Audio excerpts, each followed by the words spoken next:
So, uh, hello, welcome to the first episode of the Train Station.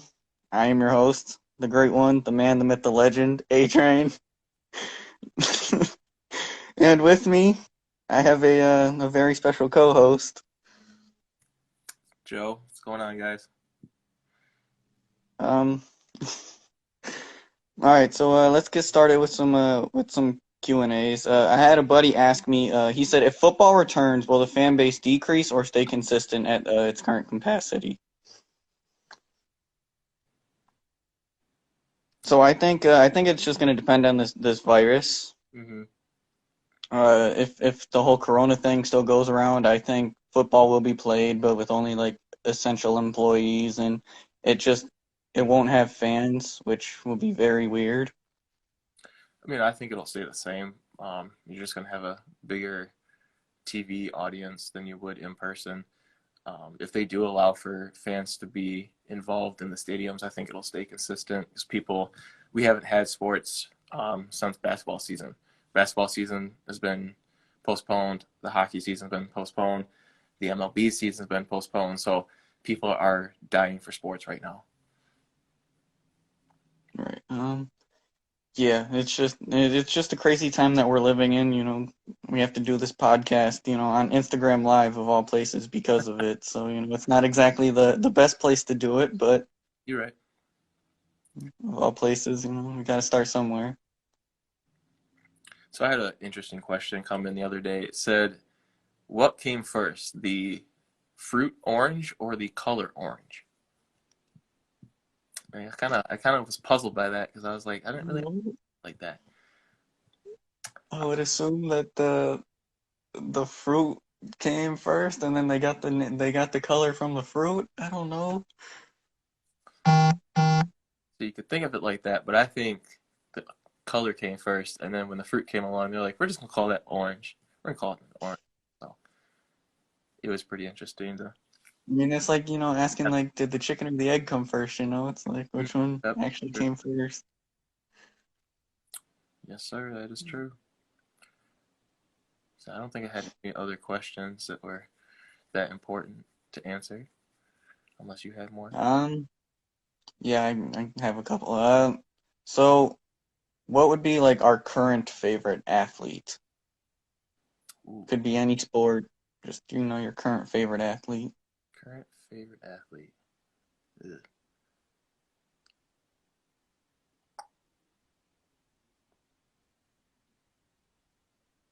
I'm gonna say Jair Alexander or Aaron Jones.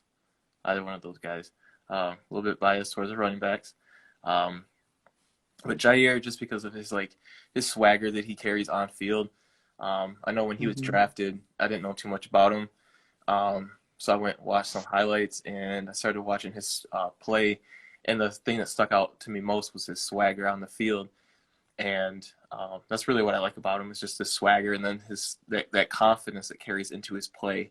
I think he's a pretty solid player, so I'd have to go with him. Yeah, I'm gonna go out on a limb. I'm not gonna do football. I'm not gonna do basketball. I'm actually gonna head towards the soccer, and I'm gonna head towards the female direction of soccer. And my current favorite athlete would have to be Alex Morgan I of know. the United States Women's National Team. Yep. So, If I had to go outside um, of football, I'd probably go hockey. Probably like Artemi Panarin, something. He's another solid player in the NHL that I think is a little underrated. So yeah, yeah, but definitely Alex Morgan for me. I don't really know much of a bigger Alex Morgan fan than me. so We've got multiple jerseys, posters everywhere. So, it's just, I don't know, it's just been one of my favorite players, and athletes.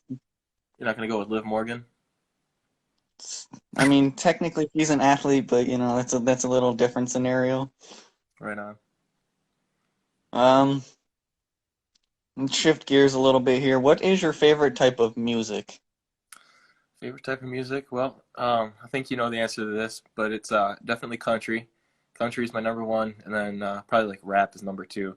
I kind of shifted away from the rap music after I left playing football at the end of my senior year of high school, and then I just transitioned into more country music. But um, I enjoy both genres, but just country I lean more towards. Yeah, I'm kind of into, everything, but I'm definitely more of a hip hop and rap is my like favorite. That's kind of like my go-to, but I kind of dive into everything else. Unfortunately, I can't stand country music. I hate it. Everybody says It's just absolutely terrible to me. I can't get into, talking about tractors and dogs and blah blah blah. I mean, you think me staying in Mount Pleasant these last couple of years, I would try to adjust to the farm life, but the farm life's just not my thing. not for everybody. And so I guess a follow-up with that would be like, what would be your favorite kind of artist? Like, who's your favorite artist? Country wise, it's Kenny Chesney for sure. Um, his he can bring different types of the music to you. It's not the one type that every other country artist has. Um, like I said, I don't really listen to rap that much, so that one I don't really have a favorite for. But probably go with Kenny Chesney for the country. Yeah, my favorite, I don't know, like my favorite, it changes all the time. Like it just would like depend on my mood. So like right now, I think my favorite would probably have to be Drake, just because Drake is always, banging out new stuff. Yep. And then I don't know. I'm also big into Young Jeezy still. I know he's kind of older, but he Hmm. still puts out new music. So and then lately it's been Drake, it's been Jeezy, and then I've been getting into YG a lot lately. So also him, and then just guys like that. Right on. My boy Daniel, what it do, bud? Yeah, Norm, I was gonna say the same thing with Drake, but I didn't want to be that basic guy. It's like, oh yeah, let's just say Drake or something. It's every. No, no, Drake. It's all good to say Drake. Drake is good. Drake is a very talented artist, I ghostwriter know or not. he is. He's a very good artist.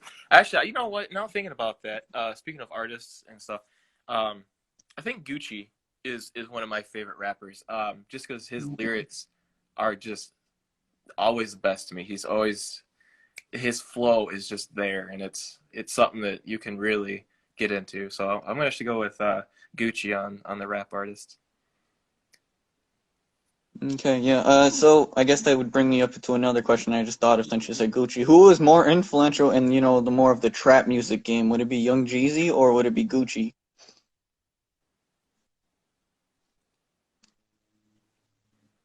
It's a good question. It could be a little bit of both. Like you said, Jeezy's a little bit older, so Hmm. his music may not be as listened to as much anymore, just because there's always new artists and new types of flows that rappers come out with. So I'm gonna say both, but it might be I might lean more towards Gucci. Oh yeah, that and it's a different kind of, it's not just, just spitting, it's more hardcore, in the hood type, type music that they both have. So, well, it's not everybody's thing. Right. Who was an artist you listen to that, people probably wouldn't expect you to listen to? Ooh,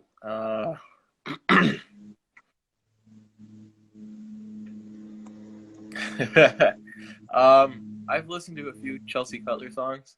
Um, I mean, my guilty pleasure, if I had to be honest. I mean, there's nothing wrong with her music. Quinn 92 is also a good artist. I don't think people would really expect me to listen to that, but either one of those two is under the radar artists that I have.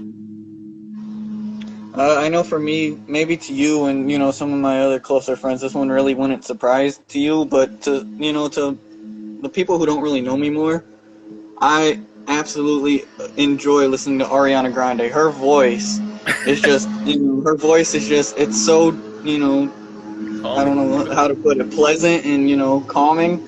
Yep. And, it's just, she's always just been one of those artists I've always enjoyed. Yeah, Her music, she always has, she does, every song she puts out isn't great, but, the majority of the songs she has, they're pretty good. mm-hmm. She just came out with a new one with Justin Bieber. It's all right. I'm kind of warming up to it, but We have to be interesting. But it's not bad. So that's just always one person I've enjoyed listening to that not everybody would expect, because it's like, oh, you're a guy, why do you listen to her? Right. Like, she has a good voice. Sometimes that's all you need. Let's see, what else can we go with? So I guess what I don't know, what would be your like favorite sport to like watch? In person or on TV? Either or. I would definitely like being in person for them. Probably football, hockey, baseball. Three that has person for it. If I watch it on TV, then I get distracted. Not really that fast paced like football or hockey is. So being in person for that, but just being in person for any, especially like the MAC championship that we went to this year. Even though Such a good time, despite the loss. Such a great time. I regret nothing from it. Absolutely nothing from it. I wish we could have came away with a W, but it was still a great time. But just being in those environments and in that time it just gives you that adrenaline rush that you don't really get from the TV. So those would be the three that I'd be in person for, like to go see. I think for me, my favorite sport, it's got to be football. Second is probably also football. It's just football, football, football. But I do enjoy other things. Basketball's up there, although I do enjoy the college sport of basketball more than the NBA. I think the NBA is kind of boring. Yeah. And then not a lot of people like soccer, but I'm big into soccer as well. So I'll dabble into soccer. I understand why people don't really like soccer. It's really, there's no commercials, but it's really slow paced. It's not very high scoring most of the time. And it's kind of a hard sport to get into. Get lost, so. Yeah, it's kind of a hard sport to get into, but it's definitely football. Football and football would be my top three choices if I had to pick.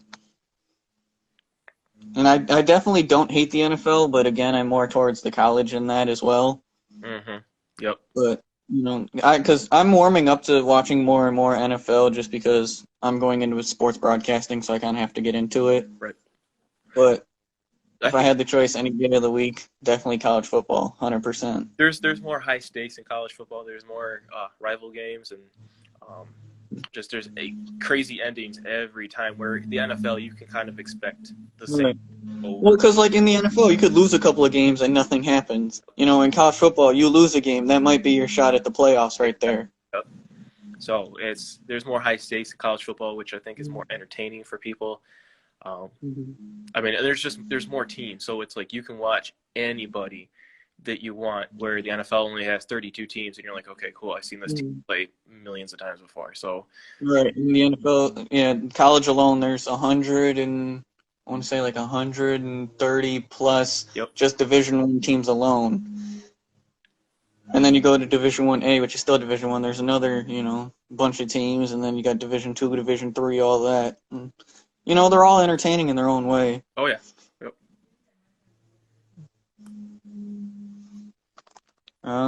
Yeah. So I don't really know where to go from here. I didn't have much of a plan, but well, let's talk about college football. Let's stay on that track for a minute. Some interesting news that I'm sure some people have heard of is Tua's brother is going to transfer. Rumor yesterday that he is talking with LSU. I had found out that his brother got offers from Florida, LSU, Michigan, Nebraska, and Oregon. So I think now with how LSU played out with Joe Burrow and company last year, I think Tua's looking for that same kind of, or Tua's brother is looking for that same kind of thing. So he's going to go over to LSU and try to be the next Joe Burrow for the next couple of years and take LSU to the promised land. But we'll see what happens there. I could see Florida just because I think this move, because he knows he's not going to play at Alabama because he's not as good as his brother. I think he could go to Florida because his family's there. Tua just got drafted to Miami with the 5th overall pick in the NFL draft. So I can see him moving to Florida just to be closer to his family. Yeah, I could see that too. But LSU, I could see. Michigan, I'm No. so sick and tired of Harbaugh getting transfer quarterbacks. This dude needs to develop his own quarterback. I mean, So yeah, I think the top destination for him would probably be Florida, but I could definitely see LSU. we all know Nebraska's not going to happen, nor is Oregon. So, um, I don't know. I think Nebraska. I don't. Maybe Nebraska. He wouldn't play this year though, because I think Adrian Martinez continues to be the right man for the job. I mhm, think Scott Frost is the correct coach for the job, but you can't just have a coach take over and expect immediate success. right. I think it's gonna, I think it's gonna take a couple of years I really don't see his. for him to get his guys in there to, to be successful, to build the program, to compete with, the powerhouses in the Big Ten like Ohio State, Penn State, Michigan. Mhm, Michigan State's been down the last couple of years, but you can't count them out. Wisconsin's always tough. yep. Iowa is always a terrible place to play on the road. Mhm. See, so that would make Bryce Young the starting quarterback at Alabama. I believe under Mac. Very, very talented recruit. Another Nick Saban, toy to play with. Yep, he was number one dual threat and number 6 overall in the class of 2020. Apparently, he has very profound accuracy and precision on deep pass plays, and then also obviously can beat you with his legs. I know Mac Jones is the other quarterback down there. I think when he stepped in, I don't think he did he really play that well when he stepped in for Tua. He played well because it's Alabama, but I don't think he's all that great. Mm-hmm. He reminds me of like an AJ McCarron Yeah. type deal where he's just kind of that white typical proto Alabama pro style quarterback. Uh-huh. Let's see. Yeah, I think that was really it for the Alabama situation, which is going to be interesting. Mm-hmm. See how that plays out. Hopefully. Yeah, let's stick on the topic of college football really quick. Yep. And let's talk Michigan football and Jim Harbaugh and as I said earlier, you can't expect a coach to come in right around and have immediate success. Mm-hmm. And I think that's part of Michigan fans' problems is they hire a new coach and right away, the goal right away is to, win a Big Ten championship, beat Ohio State, this and that, year one, and it's not going to happen. Mm-hmm. And that I think that's the reason they've gone through so many coaches recently. And okay, yeah, Rich Rod. I think Rich Rod was a good coach. He just didn't get enough time. Yeah, I could see that too. Because coming out, you had him. Lloyd Carr ran a pro style, run it down your throat kind of offense. Mm-hmm. And when Rich Rod came in, he was running a West Coast spread type offense. So he had to change an entire offense and to fit his play style, and he didn't have the personnel right away. Right. And so when he finally got his personnel, they fired him. They brought in Brady Hoke. Brady Hoke went 11-1 year one with Rich Rod's guys. It was year 4. They fired him after 3 because they expected immediate success, and it didn't happen. Right.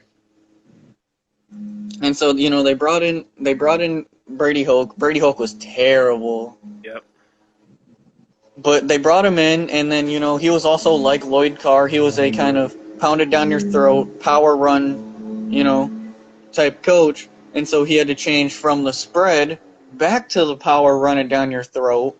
Mm-hmm. And so as he started to do that, he got fired, and then in comes Jim Harbaugh. And Jim Harbaugh had success. Maybe it's not the success Michigan fans have wanted, but he has been successful. He has.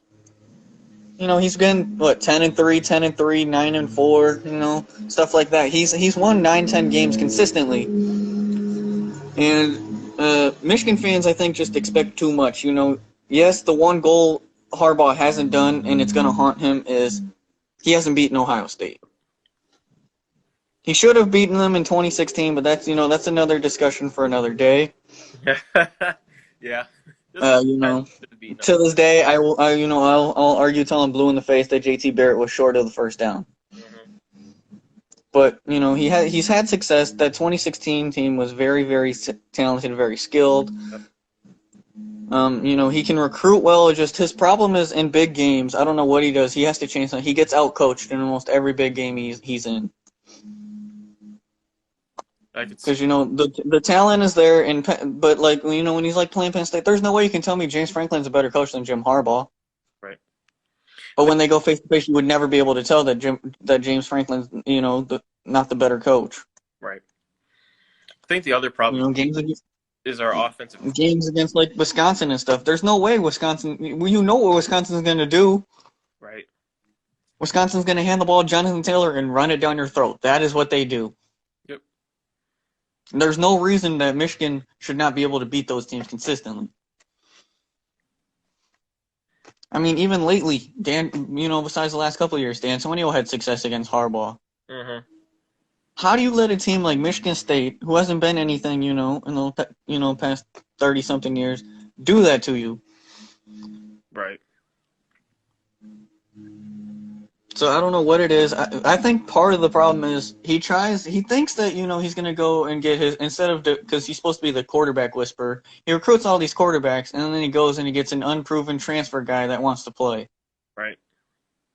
When he got, Shea Patterson, I was like, oh my God, here we go again. People are like, oh, Shea Patterson's so good. I'm like, he's not.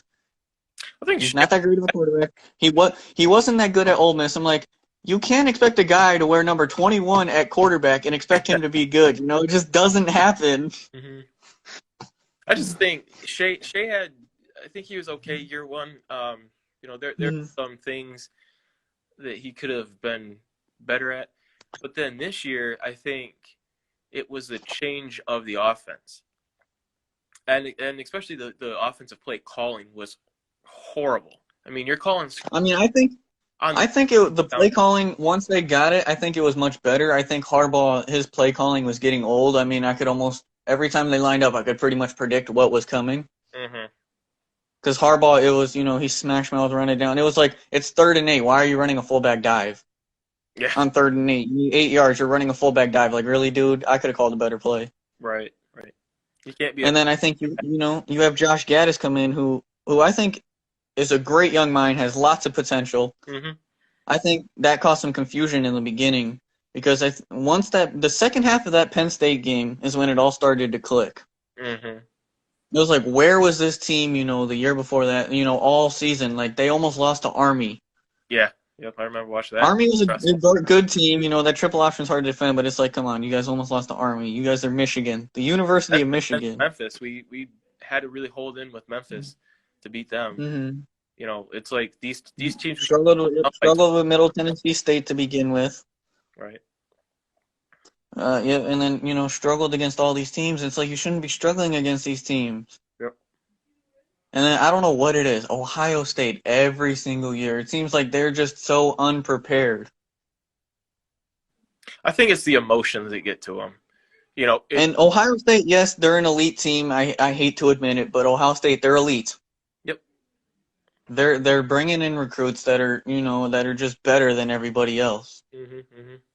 But they run the same thing. They're going to spread you out, and they're going to attack. It just seems like Don Brown every single year is just not prepared for Ohio State.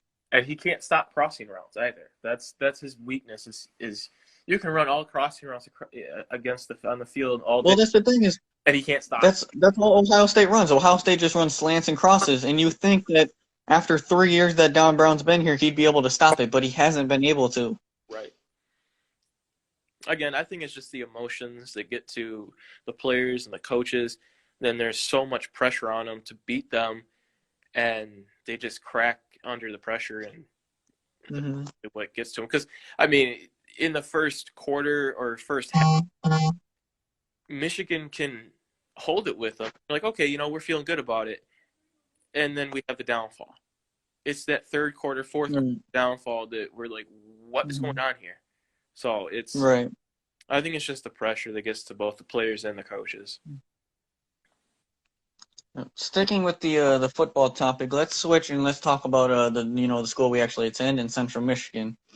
Coming off a big MAC championship appearance in a conference we were picked dead last in. Yep. We're losing a lot of guys. Jonathan Ward.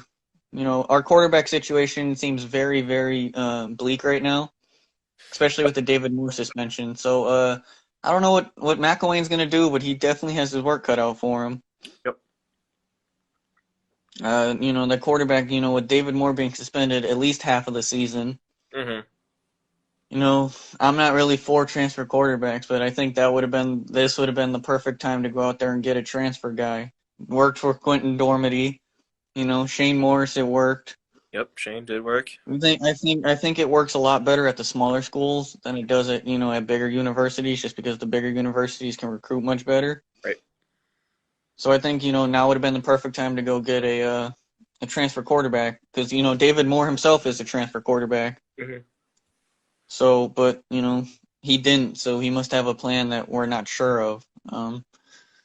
Can't really say how next year is going to go yet, because, last season I thought we were going to win 3 or 4 games and we ended up winning 8. So, Made a MAC championship appearance, like you said. Yeah, no, I didn't even expect that out of them. And when they started winning and everything, I was like, oh, wait a minute, there's something up with this team, you know. Mm-hmm.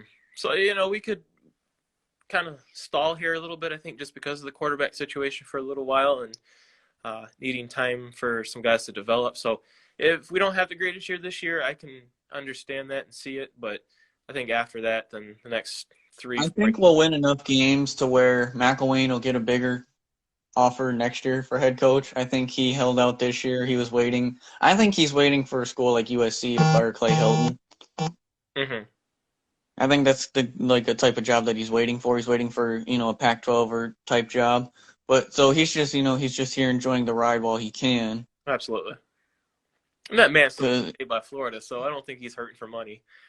No, he's actually taken a giant pay cut to be here, and he even took another one from this whole Corona pandemic going around. Yep. He even took another pay cut. Him, the women's basketball coach, Heather Osterley, and Keno Davis, they all took pay cuts. Yeah, we'll see. It's going to be interesting to see, especially how with the pandemic, how recruiting turns out for everybody. I know we've had a decent class so far. I know he's been recruiting Michigan kind of hard, which is, I like to see, but I would like to see him really dip into like the Texas area. Where your ball players because Texas is, they're just big, and football is just big in Texas. It's just the thing to do in Texas.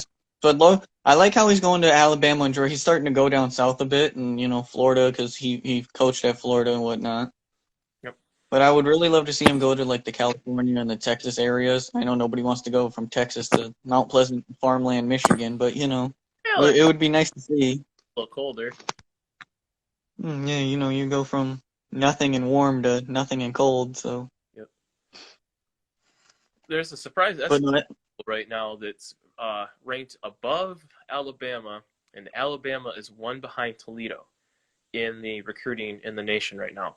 I did hear though that Saban likes to focus on this year's recruits. So if it's 2020, he focuses on those recruits, and so on and so forth. Yeah, it'll change drastically. Like you see Toledo, you see all these little schools. They're trying to get big. They're trying to get a head start. But as the season and as this coronavirus thing goes away and the season starts to come around, that's when you'll start seeing the Alabamas and the Clemsons and the those teams start jumping and leapfrogging above the little schools. Right. It'll be interesting though to see, where Tua's brother ends up and how goes out this year and performs, and if they have a good recruiting class, or maybe there's. It'll also depend on the NCAA rule, the transfer rule, if they'll have to sit out or not. Because I think the rule is flawed and favored in favor of big and in certain schools. Mm-hmm. Like, there's no reason Justin Fields shouldn't have had to sit out last year. Why he got immediate eligibility made no sense. Yeah, and I think that's his brother is if he goes, to LSU, like we've been hearing, I think he has to sit out that year, which is, to me, it's. But knowing it's LSU and LSU's defending national champion, I think they'd grant him immediate eligibility. It was the same thing last year with Tate Martell. No reason he needed to play last year. Right. And then I forget the kid, but the kid transferred from Georgia to Illinois. Mm-hmm. To play in front of his sick grandfather, because his grandfather is old and he was dying, and he just wanted to. He moved closer to watch him play. Right. Yeah, I don't know who that. And then he ended up not getting eligibility right away and had to sit out the year. So while Justin Fields and Tate Martell are out here playing right away, this kid who willingly transferred from the University of Georgia to Illinois, Yep, that's set out a year. had to sit out a year. Like, nobody just willingly transfers to Illinois football. Yeah, I don't know anybody who would. All right, we have a question in the comments that says, when does Central play Alabama again? Couple years. Unfortunately, we go down to Tuscaloosa, Alabama, and it's going to be a nightmare. Hey. It is going to be over by halftime. I pray Nick Saban is not there by then, because at least then we have a little bit of a chance, but I don't see it happening. You can catch me in the Dixieland, and we'll go down there and see Bama play against our boys. So yeah, when they actually, I believe they play Alabama and LSU in the same year. Oh boy. That would be fun. Dear. I would love to go down to LSU, to Baton Rouge, to catch a football game, though. That would be something. It'd have to be a road trip, 3 of us boys. What's going on? It would definitely have to be a road trip. I think it would definitely be fun. I've always wanted to see a game down there. Always wanted to go to Florida to see a game. There's just, so I don't know about you, but there's always certain stadiums I'm hoping to catch before, I disappear off this earth. Right. So, which ones do you want to catch before we're, out of here? Let's see. I've been to Michigan. That's a very. I've been there a couple of times. It's a very, very loud place. It is. It does get very loud in there. I actually had a friend that was a student at University of Michigan, and she got me student section ticket. Very nice. So I actually got to enjoy a game in the student section. Oh man, talk about crazy! That was a fun time. Yeah, the last game I went to was when we played Michigan State, and it was this year. So we beat on Little Brother, so that was pretty fun to see. But yeah, I think LSU would be a cool environment to be in. Be somewhere like Arizona State. That as well. I think Penn State would be kind of cool to be into. That environment can be wild too. Speaking of Penn State, 2022, Central Michigan at Penn State. Yep, we are playing LSU 2021. 2021, yep, 2021 LSU, 2022 Penn State, 2023 Alabama. 2023 Alabama, all right. Well, let's see. Still here. So next year we dip into the SEC, we go to Missouri. In 2021 we go at Missouri, then got an FCS at Robert Morris, and then at LSU. So, that schedule is not very kind, but, we're getting paid like $3 million to go down there and get smacked. So, in a way, it works for the school. You can catch me wearing LSU colors that day. Good and go.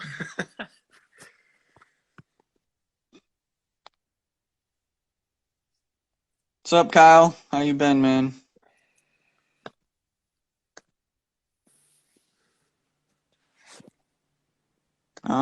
Yeah, so not really looking forward to those games.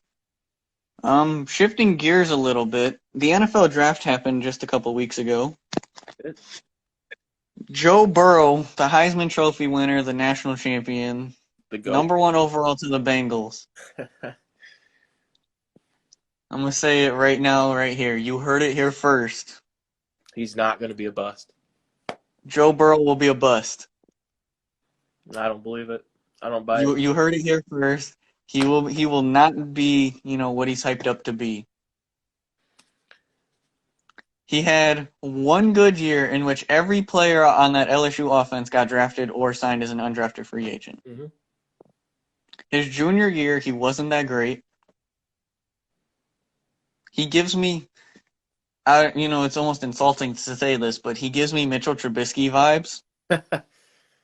Oh, don't do it to him like that. Because, Trubisky had one hype year, his junior year at North Carolina.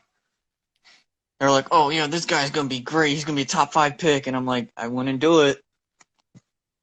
Not when you have Deshaun Watson there who, has consistently proven that he can do it. Yep. And then I always thought Patrick Mahomes was going to be the best quarterback in that draft. I didn't think Mahomes would be this good. I don't think anybody thought Patrick Mahomes was going to be this good. Uh-uh. but I was like, yeah, Patrick Mahomes is going to be the best quarterback in the draft. Yeah, and he's turned out to be that. And then he's turned out to be that and more. And so, yeah, just, I don't know, Joe Burrow he just gives me Mitchell Trubisky vibes because he had one good year. Now, mind you, it was a, historic year, one of the best years college football's ever seen. Mm-hmm.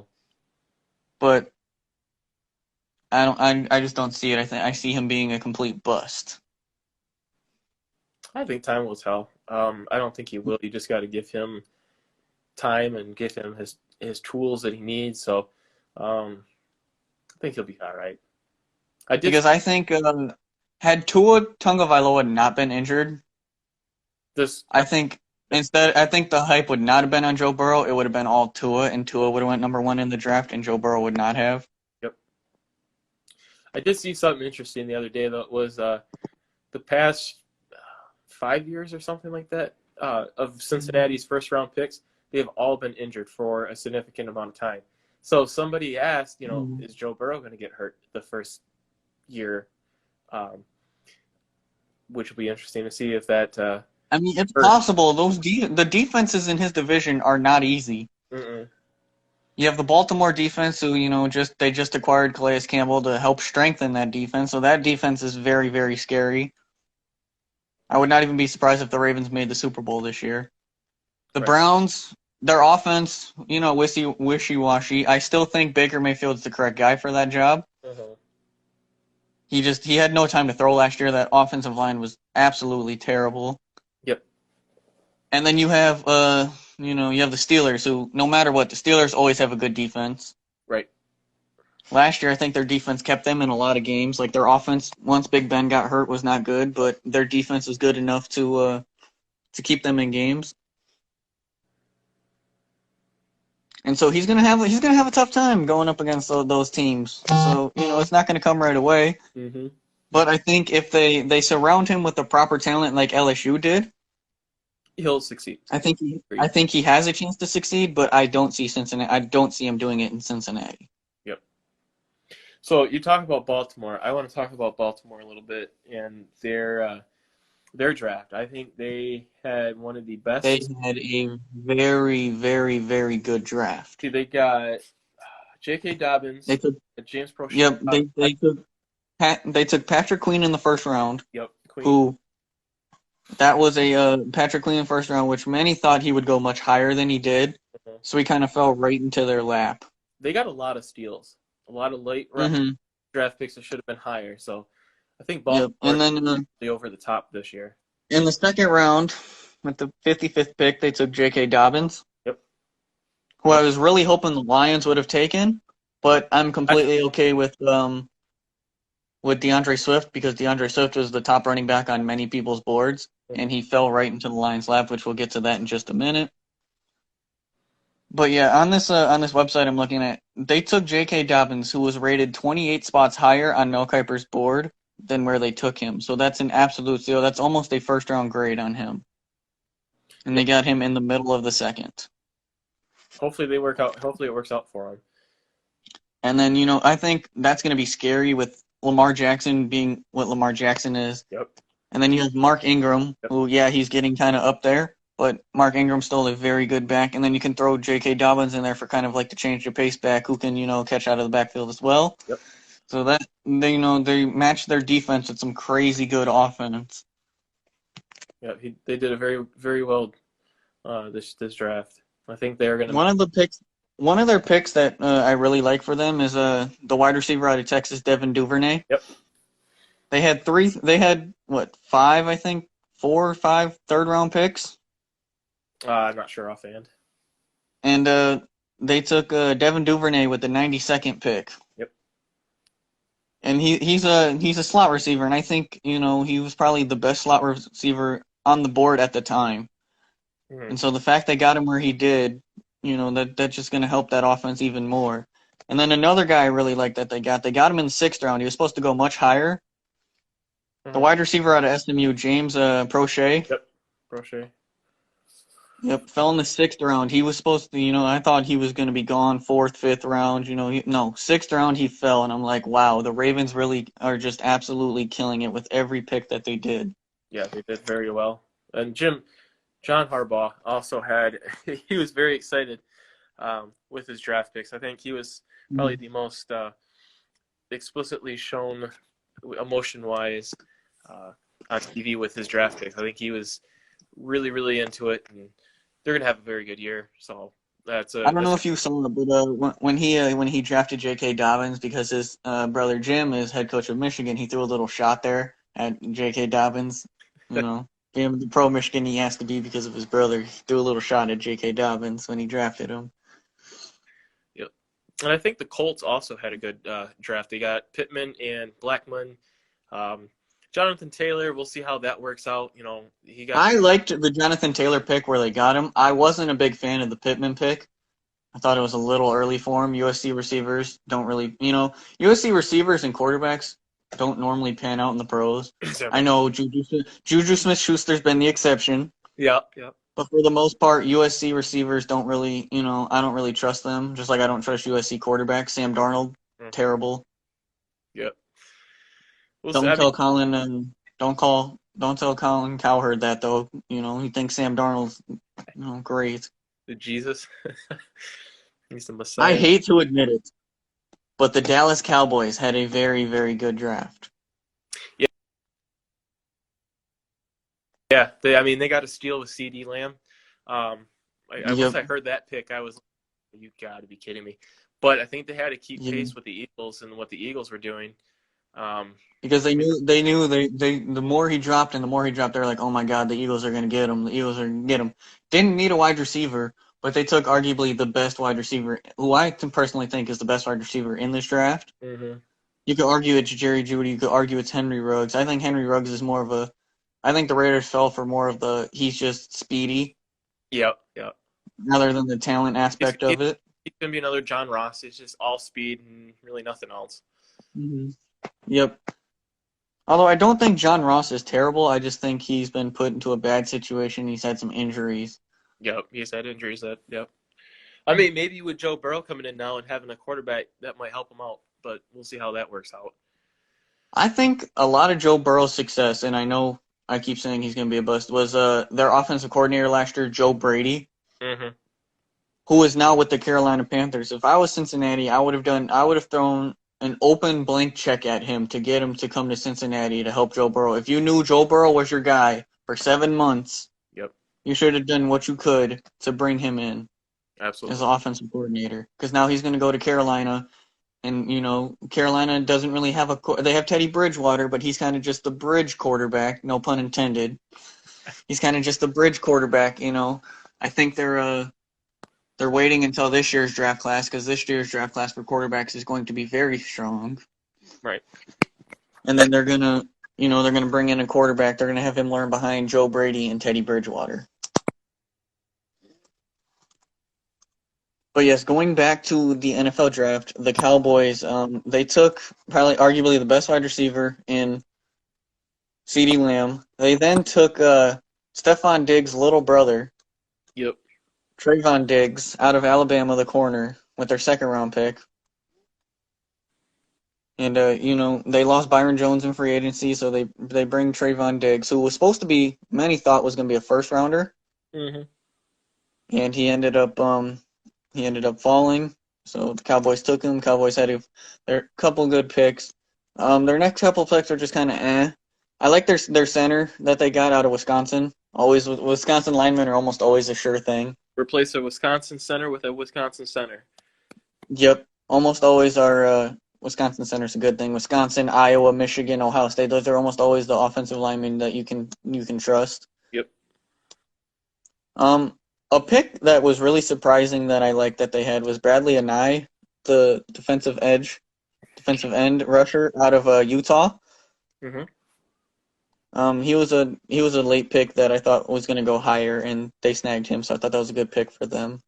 You don't want to put too much hype into them, but Dallas sounds like they could be poised for a little bit better of a season. They'll probably win the East, but that's not really saying much because the NFC East is not good. Got the Giants to the Redskins, who are going to be at the I bottom. will say don't count out the Redskins because I think Yep. Dwayne Haskins got put into a terrible situation last year. Oh yeah. Darius Jay Gruden stay healthy. was a god awful coach. Yep. And so I think having a guy who's been successful, who's been to a Super Bowl like Ron Rivera coming in, Yep. teaching Dwayne Haskins, I think it'll be good for Dwayne Haskins. Hmm. And that Redskins defense is scary, especially with the drafting of Chase Young. Yep. That defense, man, that defense is gonna be good. So I would say if there's a sleeper in the NFC East this year, it's definitely the Washington Redskins. Yep. I would not be surprised if they somehow sneak in and win the division. Yep. Another team I thought Yep. actually had a very good draft, and I'm almost always very critical of them, is the Detroit Lions. Yeah. Especially with Detroit Lions draft class. I'm usually the first one to tell you like if I like the pick or not, and I'm very critical of them. hmm But they went out, they did the smart thing at number 3, and they replaced Darius Slay, who they traded to the Philadelphia Eagles, with Jeff Okudah. Yep. You know, you heard rumors it might have been Derek Brown, it might have been Tua Tagovailoa. I think they made the correct choice with Yep. sticking to the draft board and taking the best player available in Jeff Okudah. hmm I'd agree. Especially, I think Okudah can easily be a Pro Bowl caliber cornerback, and he's younger than Darius Slay. And he didn't really get into, he didn't have penalties really at Ohio State. So I think him coming in will be great and for the Detroit. They're trying to revamp their defense that was absolutely terrible last year.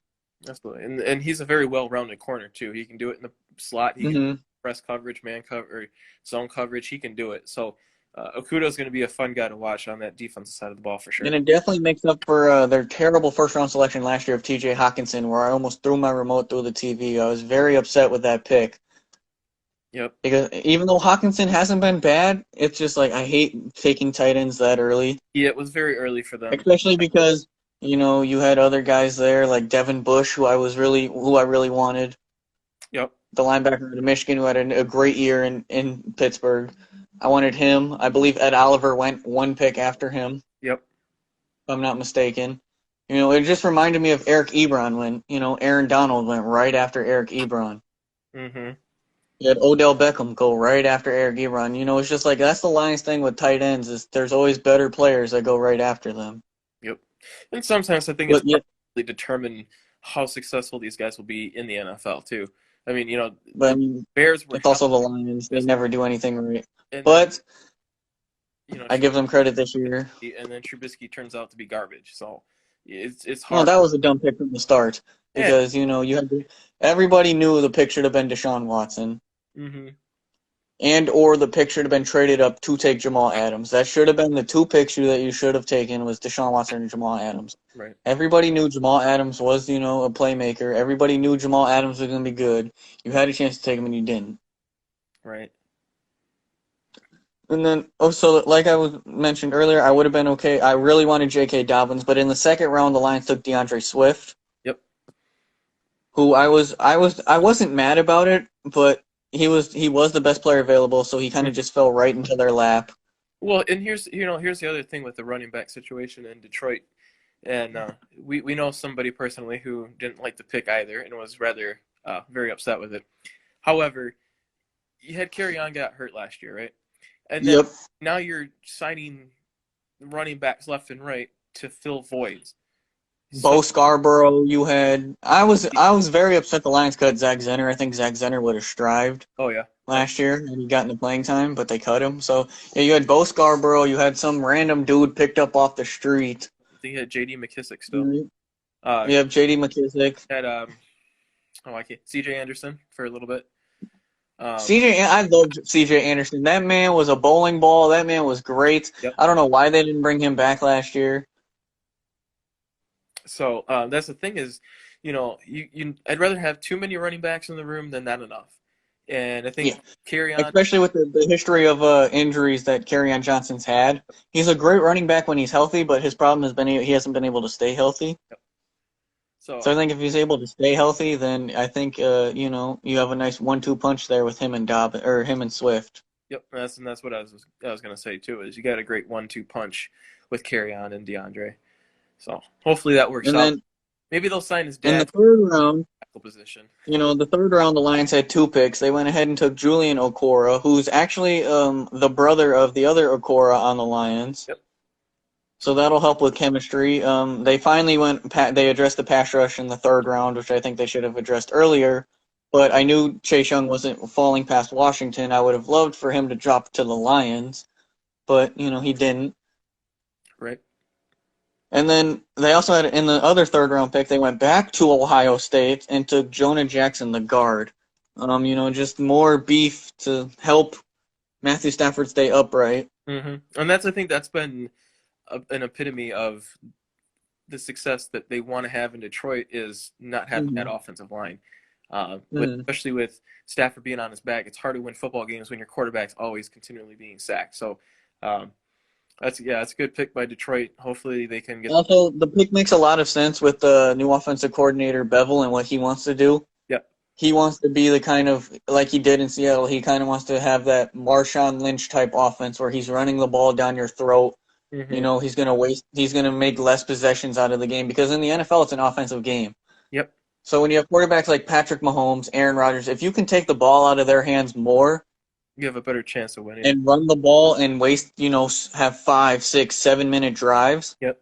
But they have to end. Then you have a better chance of succeeding because you don't put the ball into those guys like a guy like Patrick Mahomes who can score in 2 minutes. You don't want to have guys like that have the ball constantly. Yep. So then they went ahead in the fourth round and they got another guard, Logan Stormbird out of Kentucky. He didn't give up a sack last year. That'll be key and see how. And he played some grueling defensive line in Alabama, LSU, Auburn. Those teams who always have great pass rushers, defensive lines. He didn't give up a sack. So it's another one of those guys that hopefully help Stafford with an offensive line that just hasn't been great. I think him and Jackson have a great chance of starting this year, especially with the couple of losses that they had on the offensive line. I think they can step in right away and help Stafford upright. Yep. Fifth round, they took one of the most underrated receivers in the draft in Quintez Cephas out of Wisconsin. I think the reason he dropped was because his 40 time wasn't good. He ran like a 4.7.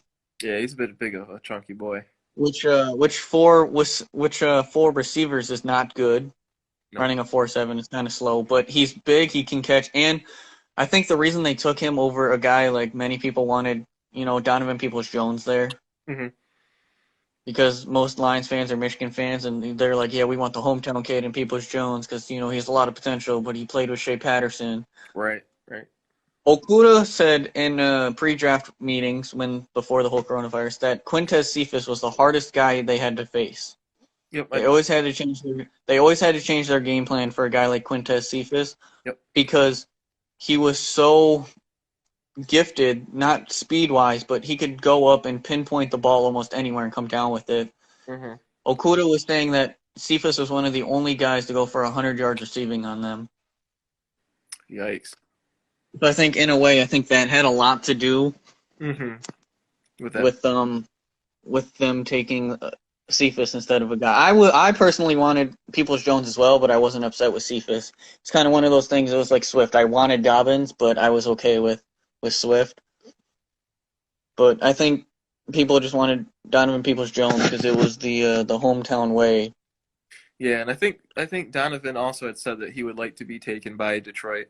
But I think just town kid says that. Well, because he's from the Cass Tech, so he's literally from the area. Yep. So it just it made so much sense that it just made too much sense that it wasn't gonna happen because it made too much sense. What's up, Darrell? Thanks for the question. You said, what is our take on sports trying to start back up in July? Absolutely agree with it. I think this whole Corona thing's getting a little bit blown out of proportion at this point. I think sports starting in July is a good thing for everybody, sports fans included. Whether they play or without, I think they'll play in July without fans, which is okay. But I think sports absolutely have to start back up in July just to make things feel, give us a little bit of normalcy in life. Yep. I think by maybe September, October, maybe November, you start to see some fans coming back into stadiums if they start that without them. I'm not sure if it's true or not, but I heard that football will kind of leave it up to the fans if they want to go or not. Like they're gonna close it off, but they'll leave it open to those people that want to risk it. And I'm like, I would be one of those people that went, And there's, especially if it's in like Mount Pleasant where we haven't had a case in God knows how long since like it first started. well, there's two things actually about that. First and foremost, there's a 102-year-old lady up here, uh, Mhm. had COVID and then recovered from it. So I thought Mhm. that was really cool to see. But yesterday, I think there was about 47,000 some cases in Michigan, and 22,000 of those uh, cases had recovered, and there's only 4,000 deaths. So I think Yeah. I get the precautions, but I think it's not as bad as it really is being Oh made. no, I think a lot of it has to do with, especially me with working in the media now. A lot of it has is media driven and media blown. Yeah. So that so I've been reading that doctors actually get paid more money Hmm. to prescribe people with corona, whether they have it or not. Yep. I've been So I think the whole thing is just kind of getting blown out of proportion. I'm ready for, life to go back to normal. Not that I did a whole lot anyways. right. I didn't do a whole lot to begin with anyways, but I just think, the whole sense of going back, having barber shops, having tattoo shops, having all that stuff open again will give everybody just a sense of normalcy. Hmm. I mean, I'm And living then, aggy as all hell over here, so I need that. no, it is what it is. But yeah, I think sports starting in July, I think it's a good thing. I think NBA, I don't know what the NBA is going to do. I think the NBA will have like a 10-game regular season and then go straight into the playoffs, or they might just not even have the rest of the regular season and they'll just cut straight to the playoffs and they're 1 through 8 based on their current standing. Right. I think that's probably what will happen because you can't really restart the season with 20 something games left. Right. It's just not going to work. So I think if the NBA returns, I think the NBA will return in July. I think they'll play just playoff games with no fans Right. because the NBA is kind of soft and they're going about it. I think the NBA is going about it the wrong way, but that's just me. So yes, Darrell, I think sports trying to start back up in July is a good thing. I think baseball will also start in July. I think um I heard the proposal that they'll have three divisions, and then you'll only play the teams in your division. They'll divide it like I think there's 30 MLB teams, Yeah, I'm not sure offhand. something like that, and the teams will be divided by region, and then you'll just play those teams. So it'll be like the Tigers, the Brewers, all that, Right. and then you'll play those teams, and then that's how they'll do the season. I think that's a good idea to help keep people safe, is by cutting down travel by just playing your region teams. Right. So yeah, I think in July, sports starting back up should, for the love of God, please start back up. Yeah. I don't know what to do with my life without sports. I don't think anybody does. Cause it's May, so like it'd be the end of the NBA regular season. I don't like the NBA regular season, but the playoffs are always entertaining. So like we'd start getting into the NBA playoffs now. Yep. Same thing with NHL. And now without the NBA playoffs, there's nothing. I mean, at this point, really, we're stuck to. I mean, UFC had an event the other day, but we're really stuck to wrestling. Yep. And if you're not a That's wrestler, what we're stuck with at this point. And if you're not really a wrestling fan, which even if you are a wrestling fan, it's kind of right now. right. You're really left with nothing. Hmm. Yeah. It's I don't think so. I think because coaches already are taking pay cuts, they're doing everything they can, hmm and like all the spring sports have already been cut. So I don't think it'll be affected, too much. I think if it continues into football season, I think then that's when we'll start seeing um, I think that's when we'll start seeing programs get affected because that's where majority of the littler schools, that's where most of their money comes from is football season. So I think if football starts getting affected, then yes, I think by the pandemic, then yes, I think we will start seeing some cuts. I can see it happening too. Um, Especially if it goes into football season. Um, But if football season continues as is, I don't think it'll be affected in any way. I think it'll just if this is all cleared up by football season, it'll just be life as normal. People, coaches already taking pay cuts will be more than enough. right. So I guess it's just a wait and see thing at this point. Yep.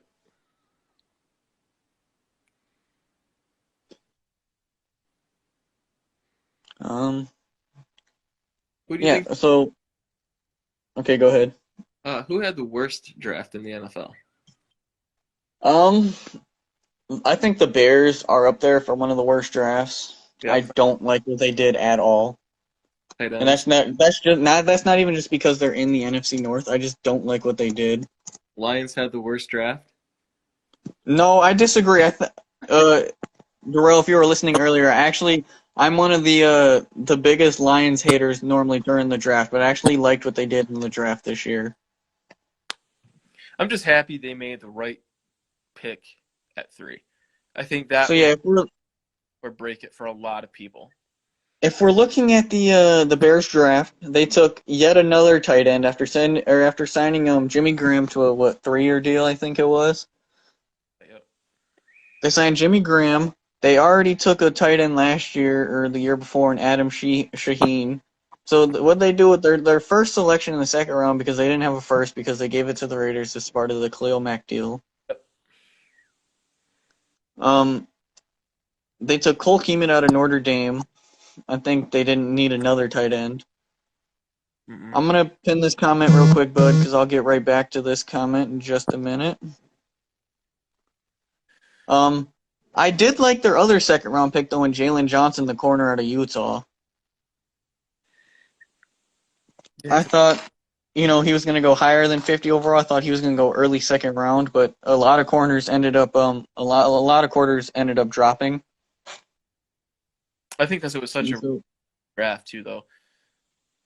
yeah, it was just the draft. There were so many playmakers this year that it just kind of dropped. They just kind of dropped. So, and then they took an edge rusher out of Tulsa. He was okay. They took another corner and Kendall Veldor out of Georgia Southern. And then, just the rest of their draft is just kind of all right. They had, I think, one solid pick in Jalen Johnson, and then the rest of it was just like, Mm-hmm. eh. I didn't really like what they did.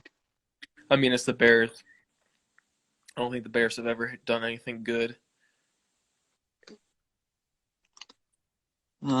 Yeah, I don't really know. I think a lot of teams had decent drafts. There wasn't too many that had too many bad drafts I didn't like. Mm-hmm. I know I personally understand what the Packers did, but I don't think their draft is all that great either. It wasn't. 20, I understand the Jordan Love. I understand that Aaron Rodgers, he's getting older. but He's not getting any younger. And if they think that, unlike, Deshaun Kaiser, who I think was kind of put in a bad position in the NFL to succeed anyways, the if thing they think Jordan Love is that guy, then trading up for him makes 100% sense. it does, but I think it was a little too early. The only team that I would have been concerned about would have been not Washington, Seattle. Right. Yeah, absolutely. I think they didn't have to trade up. I think Russ, they could have stayed at 30. what's that? I don't think Green Bay needed to trade up. I think they could have stayed at 30 That's and what got Jordan Love, but I I think. think that's what makes people upset is the fact that they traded up to take him. Mm-hmm. But And then not taking a wide I, receiver. I completely understood it. What I don't understand is in the second round, in a draft class that is absolutely loaded with wide receivers, Mm-hmm. you don't take a wide receiver Yep, Goody Kuntz failed to in do the that. first or the second round. Because the second round they took A.J. Dillon, who I think A.J. Dillon's a great running back. I always have some hate towards him now. I mean, I've always had hate towards him because he decommitted from Michigan to go to Boston College, but even more now so that he's the Green Bay Packer. But, I think that the kid is good, but I don't think Green Bay needed another running back. I think their lineup of the running backs they have now was fine.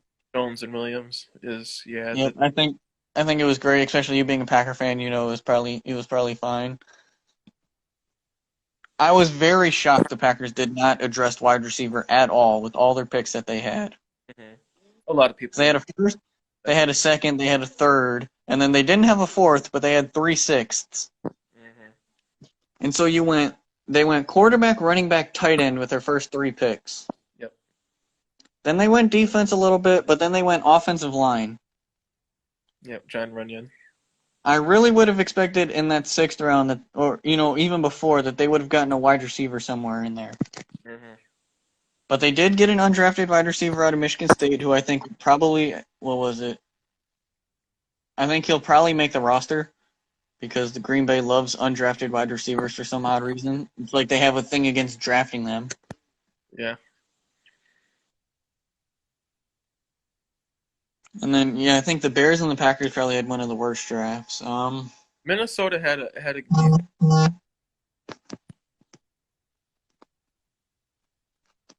Yeah, Minnesota had a good draft. I think Arizona had another. Was the team that had another good draft.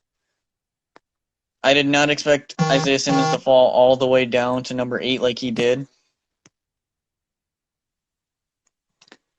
And then, real quick, I'm going to nip this in the butt. My buddy said, the Lions need a new quarterback. Stafford is yesterday's paper. You are smoking meth and you need to stop. Stafford is the most underappreciated quarterback in the NFL. He's never had a complete team around him. You give Stafford the right tools, he will go out and win you a Super Bowl. That's why I think the Lions need to trade Matthew Stafford. I think the Lions need to trade Matthew Stafford to a team, like the Saints to take over for Drew Brees, but I think they're going Jameis Winston.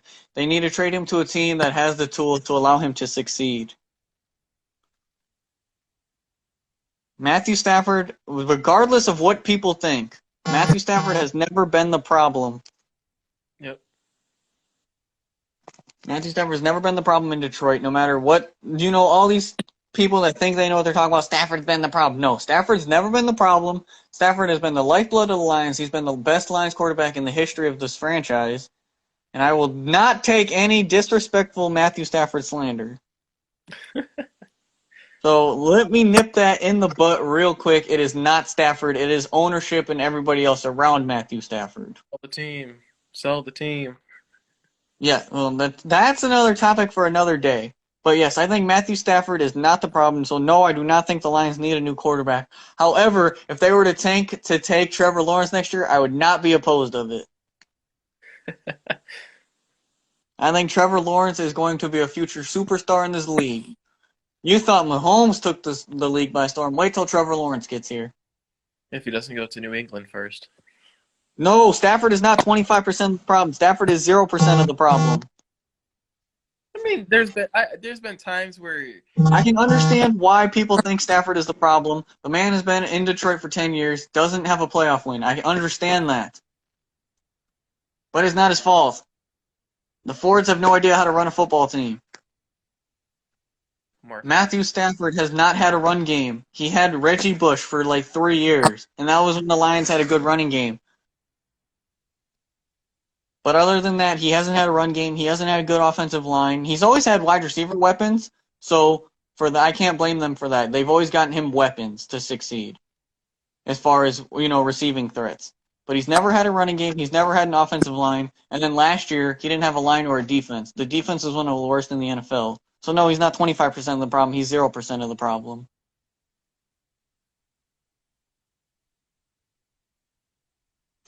Any thoughts? I agree. It's like we were talking about earlier.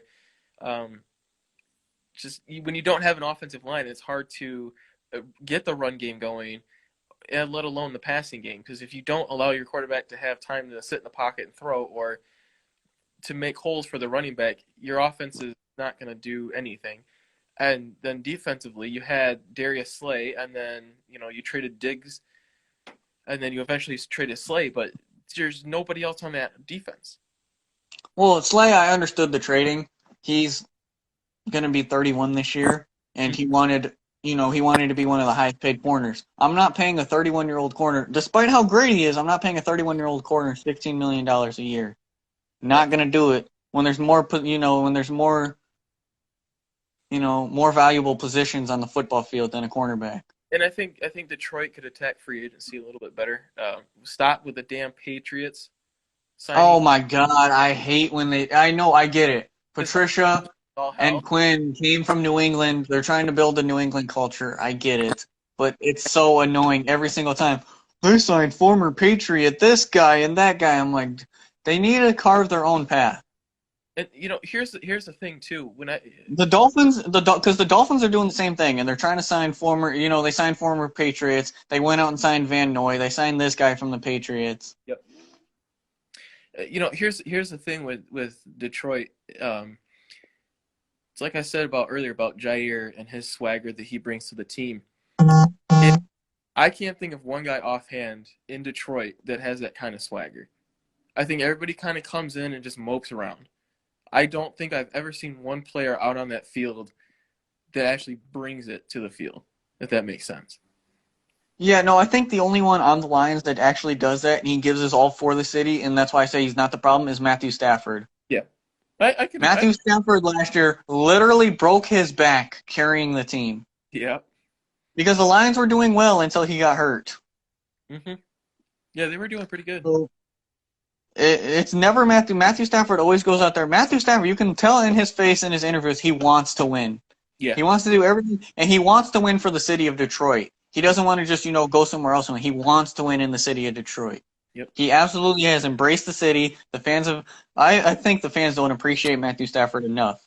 They'll I think once you don't realize what you had until you lose it, and I think that'll be the thing with Stafford and in Detroit. Yes. Once Stafford is gone from Detroit, fans won't understand how much of an impact he's had. He's embraced the culture. He's taken the Detroit way, and he's tried to win using the Detroit way. Not many quarterbacks can do that. Right. But I think Matthew Stafford has embraced the city because most Lions players, you'll hear from Barry Sanders, Calvin Johnson, they hated the Lions. Mm-hmm. And, but Matthew Stafford's always been one of those guys that never talk bad about the Lions. He's always embraced the city for what it is. Yeah, I think if you get more players like Matthew Stafford, then the team would be in a better place. Yep. So my buddy said it's Bob Quinn, Martha Ford, and Matt Patricia 90% of the time. The Fords are nowhere near qualified to run this team. I did say that earlier. Do you believe all Detroit sports teams need new ownership? All right, First of all, let me start with the Lions. Yeah.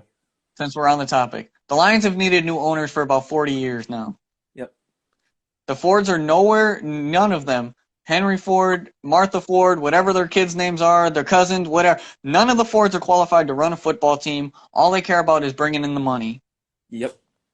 And so I don't think the Fords are anywhere near qualified to run a football team, touch a football team, have the title of owner of a football team. I don't think so. And that's funny that this question's brought up and everything, because this was what I was saying about the other day.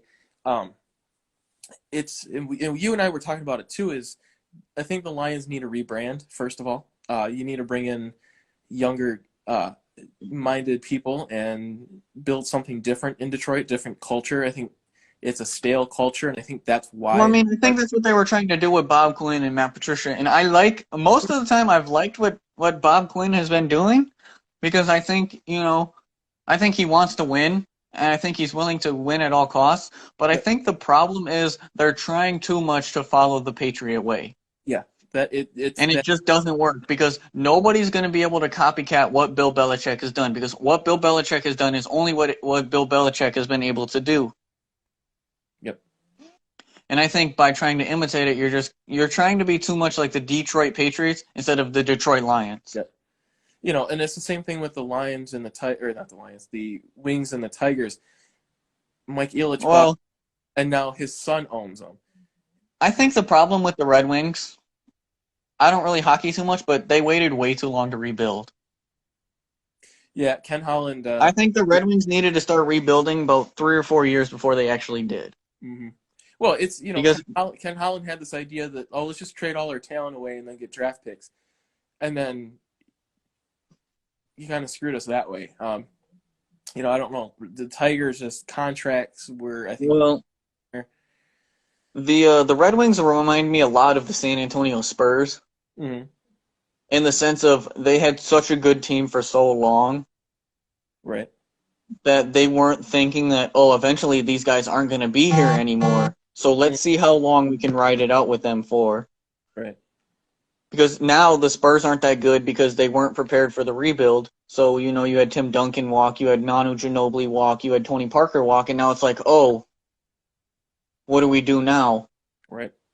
where I think the Red Wings are kind of in the same boat. You know, they had such a great talented group of guys for so long that they're like, yeah, we'll just keep them around until they walk, and then we're screwed because we don't know what else we're supposed to do. Right. The Tigers, again, I don't really hockey, I don't really baseball, Mm-hmm. so I don't really know too much of Tigers ownership, what's going on with them. I'm not a baseball guy. You got to ask a Bad. baseball guy what's going on. There's just bad management all around. The Pistons, oh my God, you want to talk about giving out bad contracts? I literally don't know who's worse at giving out bad contracts between the Charlotte Hornets and the Detroit Pistons. The Detroit Pistons are absolutely notorious for giving out terrible contracts. They gave Ben Gordon overpaid. Charlie Villanueva got paid $11 million to sit on the bench. Mm-hmm. Josh Smith, and what could have been with him, was never going to work because you had Josh Smith, Greg Monroe, and Andre Drummond. You tried playing all three of them at the same time. Wasn't going to work. I think Josh Smith's contract was terrible, but they also handled the situation the wrong way. I think you should have traded Greg Monroe instead of trying to keep all three of them. I know you don't really basketball, so that's why I'm kind of ranting on this. No, you're good. Yes, I think the Pistons need new owners. Tom Gores is just an alcoholic that doesn't care about basketball. Like the Fords, he's just kind of there. So yes, to answer your question, do I believe all Detroit sports teams need new ownership? 100% yes. Did you know that this was the first decade that that any Detroit team went without a championship?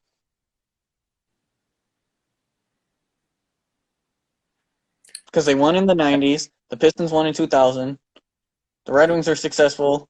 The Wings have won 2 cups in 2000 and 2008. That was the Yep. last. So they were successful. 2010s, they nothing. Nope. They. First time in a long time that there was nothing. Yep. I know that they're trying to do District Detroit or something like that. Trying to pump money back into downtown, and I think it's going to work. But I think it's going to take new ownership to do that. I think everybody's stuck in their old ways, and they don't understand that it's not going to work. Also, with the Pistons, they kind of screwed themselves when Stan Van Gundy was there because Van Gundy tried to save his job by trading for Blake Griffin. Mm-hmm. Absolutely killed the future of the Pistons. But just to give into perspective how bad the Josh Smith deal was at the time, they released him 5 years ago, I believe. They're still paying him. Aren't they? They're done paying him this year, though. After this NBA season, they're done paying him. But they're still paying this man $5 million a year to not even be there. Man, I would love to be in that position. And so, yes, all Detroit sports teams need new ownership. I think all of them need to rebrand, bring something fresh and new to the table. Yep. And that's that with the Detroit owners. I agree 100%.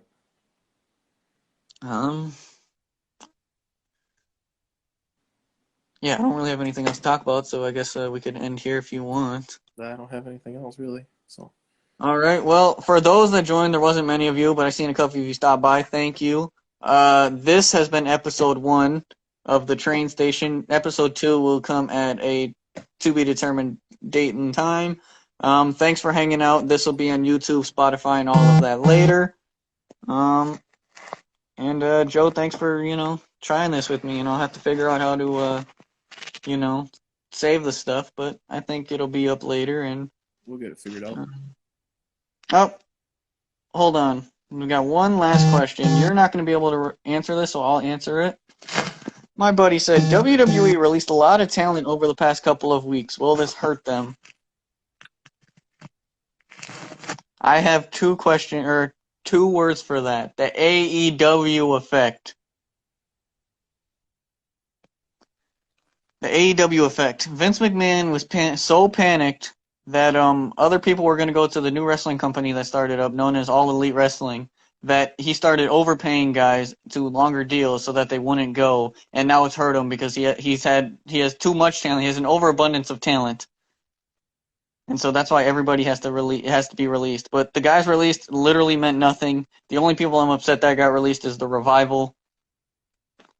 Other than that, don't really care. As long as Liv Morgan's still on the roster, I really don't care. But no, I don't think it'll hurt Vince. I think once the fans are able to go back to live events where they make most of their money, Vince McMahon will be fine. I think and that's also, I think that's why he cut the XFL is because of this pandemic. I think once he makes money, I think the XFL will be back.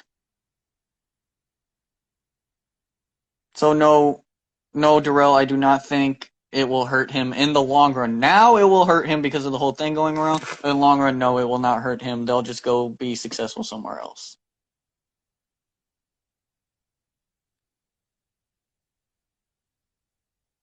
Thanks, bud. I appreciate it. I appreciate everybody who will be listening to this at a later time. I will have it on YouTube and all that later. Joe, thanks for hanging out and doing this with me. I think it was a good first episode. We're still kind of trying to get our feet wet here, not really sure. So I think for episode 2, we'll have to get more of a game plan. But yeah, this was fun. Thanks for hanging out, and I will catch you guys on episode 2 of The Train Station.